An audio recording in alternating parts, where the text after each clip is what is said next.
Gamebreaker TV.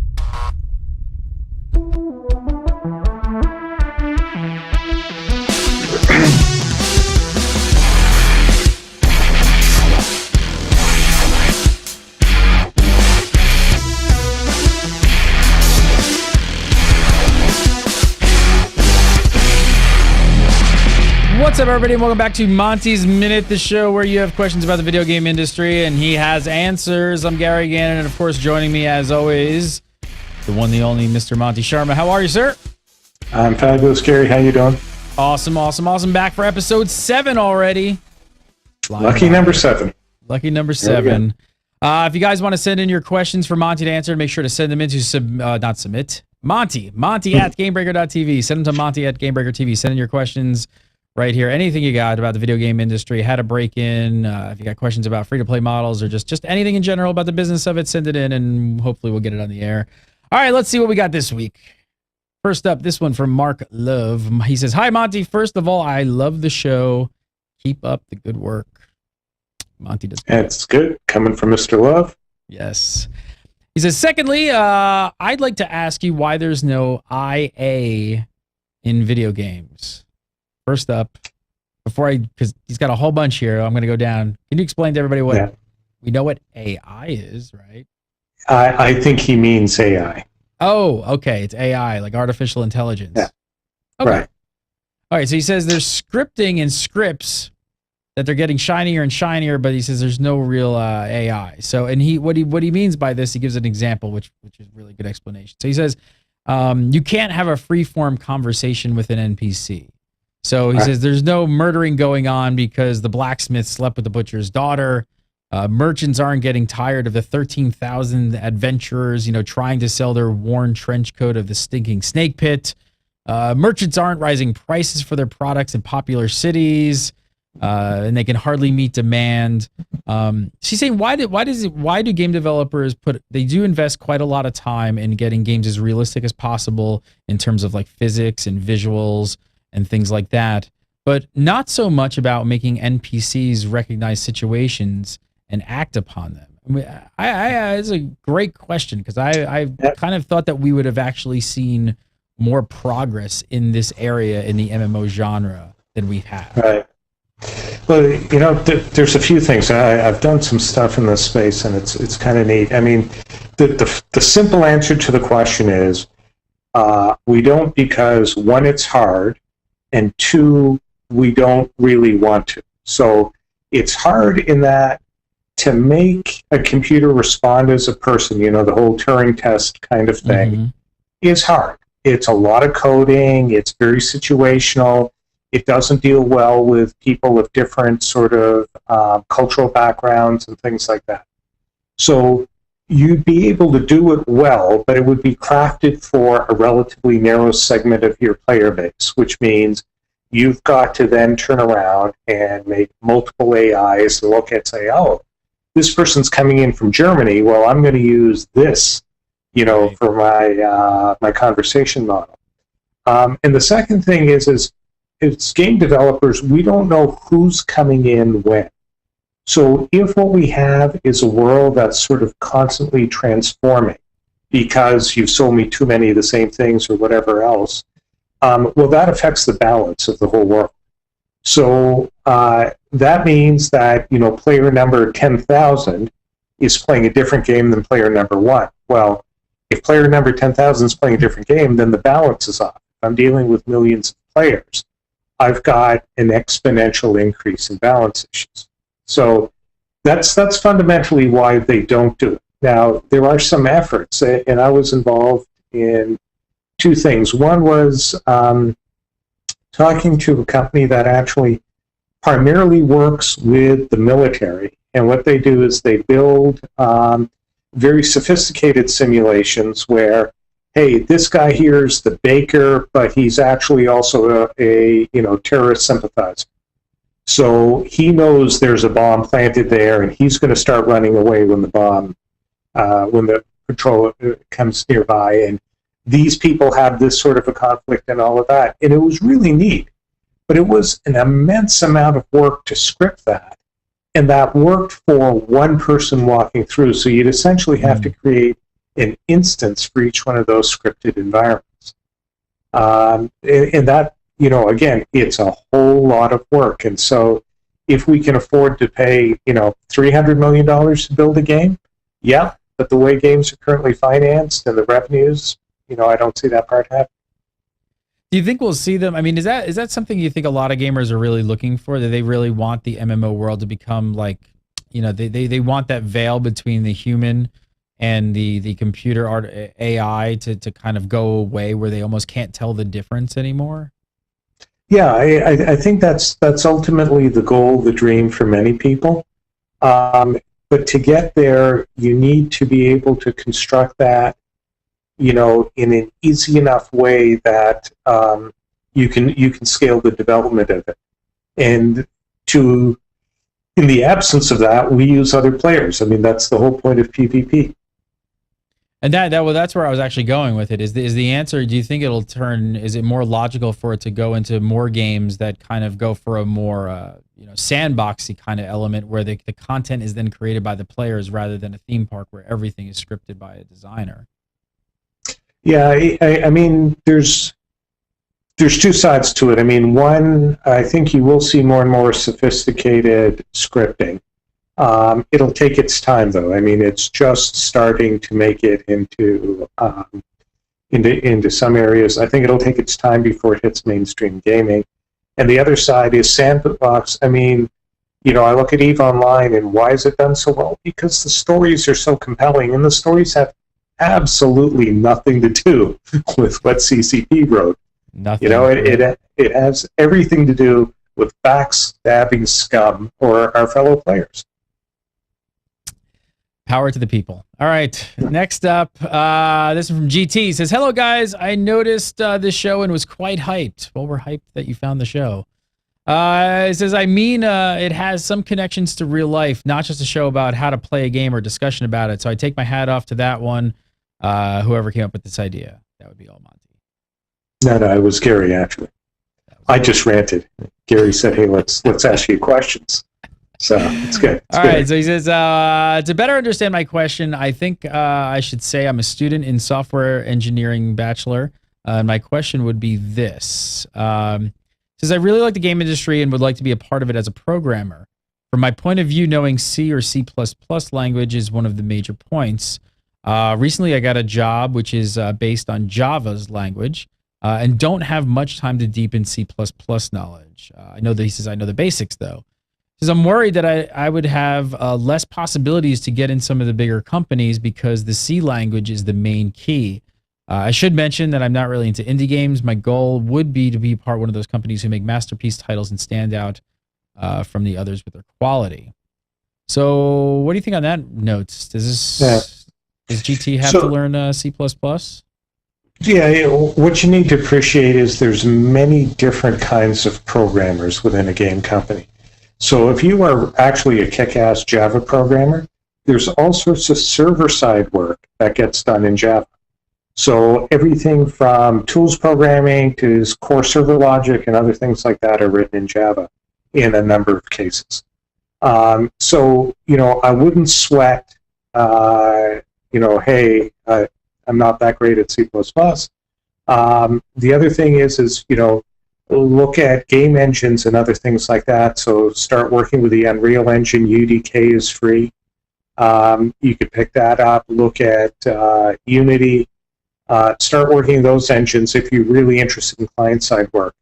A lot of programmers, what they find once they get a job is they migrate. And, I met people who say, I'm a tools programmer. And a tools programmer does things like they work on the build system, or they make it easier to load art assets, or they build converters for the artist. And they say, hey, I really enjoy being a tools programmer. That's the kind of code I understand. I like to write it. And I'm so part of the game company and all of that. I'm just not writing client code. That's fine. So, I'd say don't sweat it too much and just focus and learn. All right, next up, this question in from Simo H. He says, hi, Monty. Steam is the digital distributor with yearly sales over $1 billion US. EA Origin and the upcoming Windows Store with Windows 8 seems pitiful. Seems like pitiful attempts and seem to offer much less for consumers. It says, I also heard that Steam was going to cancel the last summer sale before it got arranged with lesser discounts than before and later than previously. Is Steam too powerful? Will discounts likely reduce in density and percentage over time? And what will happen if and when Steam is too much of a powerful player in the digital distribution? Currently, their position is more expensive on new games, less expensive on older games. Is this too likely to change? So, number of questions there. Let's hit the Steam sales stuff right off the top. So, 2 years ago, 3 years ago at DICE, Gabe Newell gave one of the best talks I've ever heard. And what he actually did was he got up there and he showed us real data from Steam sales. And he said, hey, here's how many units were sold, for, I think it was a Valve title, at launch. 2 weeks later, 3 weeks later, 2 months later. Then we did a sale. Look what happened in the sale. And what they've learned at Steam is sales drive all sorts of sales. So the summer sale, there's no way Steam's getting rid of it because gamers wait for that. Mm-hmm. And they buy ridiculously more than they play during the summer sale. I mean, if I just think of the people I was around while the summer sale was on this year. I was going to say the same thing. 10, 12 30, games. Some of the Gamebreaker people were buying literally 20 or 30 of them, like the really cheap ones. And I was like, oh my God, like they wait. And I remember every single day it was the topic of conversation in our Gamebreaker chat all day, every day. I don't think they're getting rid of it either. No, it moves too much money. Now, the question of, are they becoming too powerful? They're pretty powerful, but one of the things that you'll see from Origin is because EA controls, let's say manufacturing and distribution in that case, mm-hmm. they're going to be able to offer deals that you can't find on Steam. And they will offer deals you can't find on Steam. You're going to see GameStop, they picked up Impulse from Stardock. And GameStop is going to work very hard to displace some of that. Steam is never going to have the kind of dominance that GameStop has in the U.S. market. I think everybody has learned their lesson there, and so there's going to be ongoing competition against Steam. Switching costs are fairly low. You will see more competition there, and since Valve does not create most of the production, most of the product. Others will have opportunity. How big do you think the space is? How many players can we have at the top there? Where does it cap out? It'll be one of those things where you find 2 or 3 solid players at the top. One of them will have dominant market share, and then the other 2 will split about 30% between them. That's how things tend to boil out. Microsoft has a small chance of being a player. I mean, I know a lot of people are griping about the Windows 8 store. Microsoft has to do something. They are backed into a fairly substantial corner in terms of the amount of money Apple can generate, how it's making money end to end. Google's doing that with Play. Microsoft is still the dominant desktop player out there. And if they can find a way to increase revenues through content sales, they will. That'll link right into Xbox and Windows Mobile. And, I think you're going to see a very strong push from Microsoft. Don't know whether or not it'll succeed yet. The prototypes I've seen have looked really good. But, let's look at adoption. Let's see how good the hardware is. All right, next up, this one in from Tony from Finland. Says, do you think SWTOR, Star Wars The Old Republic, free-to-play model will bring enough players to the game for EA to support it better? And then second question says, what kind of microtransactions would you put into Star Wars The Old Republic to make a good game experience for players and profitable for EA BioWare? Yeah, good question. So, I think SWTOR will not have the size of a team that it's had. So the team's going to be cut back, is already cut back. So you're going to see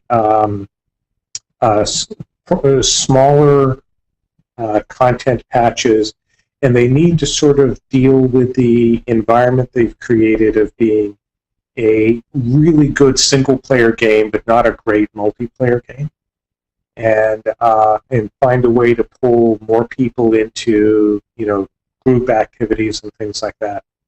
So as to what they're going to charge for, I'd look at DCUO and I'd look at DDO and the kinds of things that everything from healing to inventory slots to things like that. Nothing that helps you win the game, but things that help you play the game faster, easier. That's the wise move. All right, next one. This one is from Joshua Calendar. First up, he says, "Hi, Monty and Gamebreaker. Firstly, want to say that I love the show.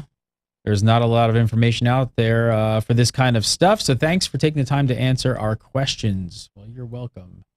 It says, "My question is similar to some in the past with how to get started in the industry, but mostly focusing on the community relations side of things. I see guys at PAX or E3 talking about their product or on forums as moderators, and I think that must be an awesome job being passionate about the product your company has built and getting to go engage the community and talk about it and get other people, hopefully the people that will buy your game, excited for it as well. So is this kind of thing you should just start in QA and try and work up towards, or are there better ways to go about getting a community manager type role? Cheers and thanks for any advice you can give me."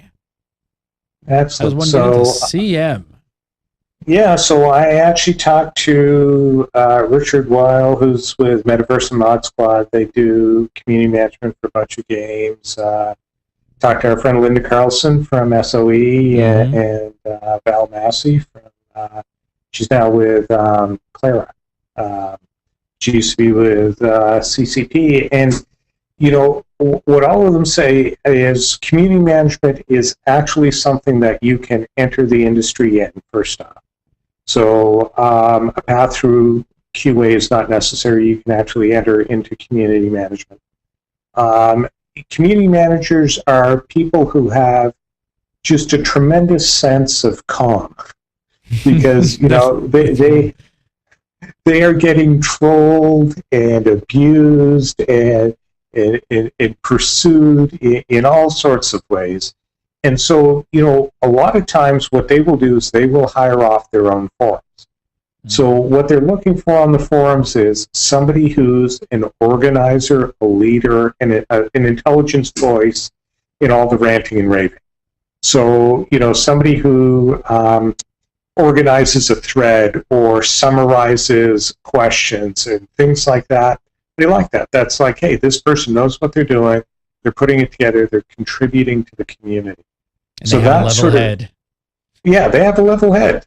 So do the volunteer stuff that games will often offer opportunities to volunteer and be a reasonable, sane person. I mean, I talked about, there was an episode too about Nate Gay, who we hired at VVox off the CCP forums, because when we launched Voice in EVE Online, Nate was the same voice. He was the guy summarizing questions and saying, hey, no, that's been answered.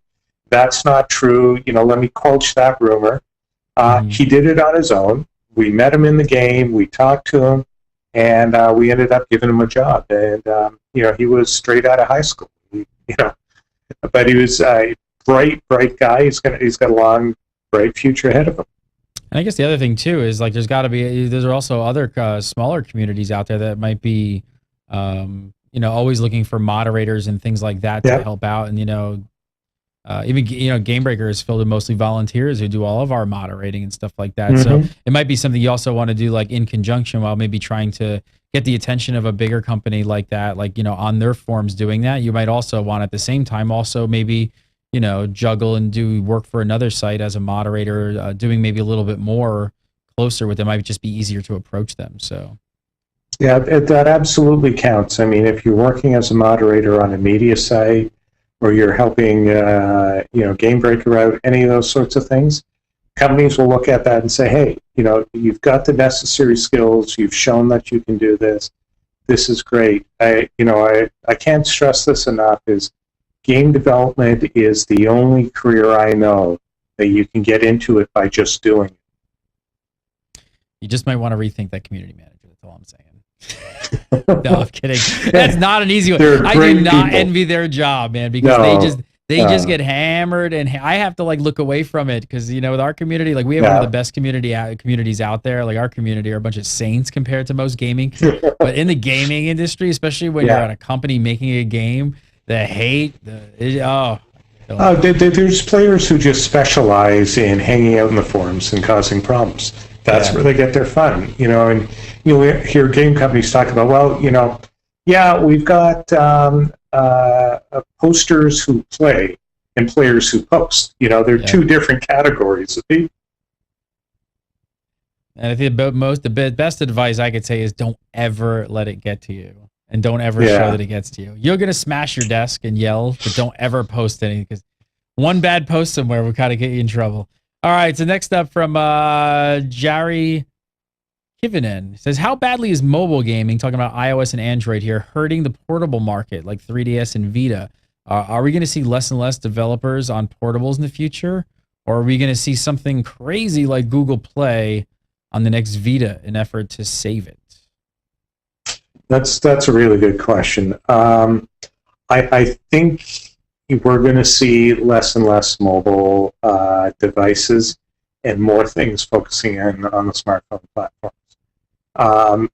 Simple reason you've got one, it's in your pocket, the monetization system's there, everything's already set up. If you get a Vita and now I'm either going to buy a game for it or I have to set up another account online, all that's a little more difficult. Mm-hmm. I think Apple and Google, they just have too much of an advantage there, and the cost for Sony or Nintendo to launch a handheld is huge. It is really, really expensive. It's a big risk. And, whereas the phone guys is, hey, they're building phones, right? And turnover on phone handsets is, 2 years on average. Mm-hmm. And so, compare that to the cycles in handheld devices. You can't turn that hardware that fast. You can't do custom that fast. I think bit by bit they get squeezed. You might see somebody come out with a really exquisite one that's really advanced, but over time, every time your phone has a larger processor in it, it has more memory in it, and that squeezes out the other players. Do you think somebody's going to come to market though, and kind of, because there's, the handheld market is just a little bit more hardcore, right? Especially when it comes to the controls compared to a smartphone. And there's that gamer that wants just a little bit more control with like an analog stick or something like that and bumper buttons. Mm-hmm. Do you think we're going to see a handheld company maybe brings some? I mean, we've seen some companies try and do it, but nobody ever really got too much penetration on more of a gaming smartphone kind of targeted at the market. Yeah, no, I don't think so. No. I think you might find accessories. So the hardcore might buy a joystick that works really well with their iPhone. Mm-hmm. But you're not going to find... if you're not Sony and Nintendo, building a handheld is insanity. It's really not a good investment. You have to be extremely lucky and good and well-funded to do that. It's not a safe bet. Hey, we might see one, but that's not where that's not a reasonable thing to bet on. All right, let's do one more. Last up this week from Skylar Bradsby. It says, hey, Monty, I had a question regarding on what do you think is the best way to get into the industry for someone who has a full-time position, not in the industry, but can't afford to take a pay cut to a QA position? That's a tough one. Yeah, it depends on what you're doing. So if you're doing things like marketing or business development, particularly if you're doing sort of direct-to-consumer marketing, then there's opportunity and crossover. So do your skills have a clear analog in the game business? Now, you might take a little hit in salary, but not going down to an entry-level position. The other way to go about it is to look at serious games. So is there something in the industry you're in where gamification or simulation game might make a lot of sense? And if it does, then you've got an opportunity there to sort of build some credibility, build some experience, and then turn around and go to a game company and say, hey, look, I built this, and yes, it was a simulation, but it had all the core elements. I worked as producer, and you're able to showcase what you can do. Yeah, tough question to answer, especially not knowing really what Skylar is interested in, right? Because, I mean, the other thing I was going to say, this kind of almost dovetails the last question about a community manager. I mean, that's something, if you're interested in community management, I mean, that may be something that you could do, like off hours and things like that, running forums and websites and stuff like that, if that's what you're interested in. It's kind of hard to tell, so. Yeah, but, the thing to avoid having to pay the price of another entry-level position is you've got to find an analogous position that you can just step horizontally to. And there is opportunity. Again, geography matters. If you're in a hardcore game development hub, there's lots of competition for those jobs. If you're in a more isolated place, people are willing to consider a wider range of skills. Monty Sharma, follow him on the Twitter at Monster MONTSTER27, Monster27. If you have a question for Monty, make sure to send it to Monty at Gamebreaker TV. Monty at Gamebreaker TV. You can follow me on the Twitter at Gary Gannon and follow Gamebreaker TV at Gamebreaker TV. We do the show. It comes out every single Tuesday. So send in your questions about the video game industry, and we'll see you next time.